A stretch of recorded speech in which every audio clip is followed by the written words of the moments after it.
पिया दूरी से हो पिया दूरी से ननदा जी ने बोलाइया कि घरवा अंगना लूट ले लियो।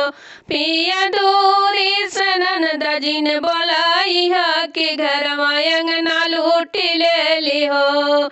थरिया बर्तन घर में दरबे डफली दुआरे दरबे डफली दुआरे दरबे हो।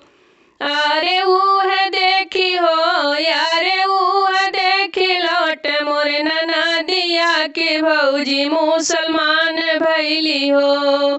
अरे ऊह देखी हो यारे ऊह देखी लौट मोरे ननदिया के भौजी मुसलमान भैली हो। पिया दूरी से हो पिया दूरी से ननदा जी ने बोलावा कि घरवा अंगना लूट ले लियो कि घरवा अंगना लूट ले लियो। गैया भैंसी घर में बनबे बकरी दुआरे बनबे गैया भैंसी घर में बनबे बकरी दुआरे बनबे हो।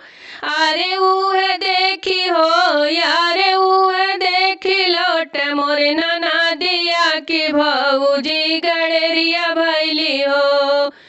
अरे ऊह देखी लौट मोरे ननदिया की भौजी गड़ेरिया भैली हो।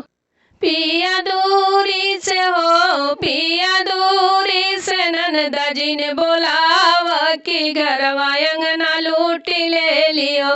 पिया दूरी से ननदा जी ने बोलावा कि घरवा अंगना लूट ले लियो।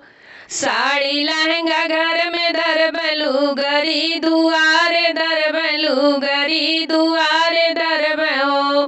पिया ऊह देखी हो अरे ऊह देखी लौट मोरे ननदिया की भौजी भिखारी भैली हो।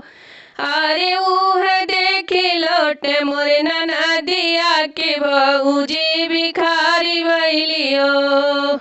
पिया दूरी से हो पिया दूरी से ननदा जी ने बोलावा कि घरवा अंगना लूट ले लियो। पिया दूरी से ननदा जी ने बोलावा कि घरवा अंगना लूट ले लियो।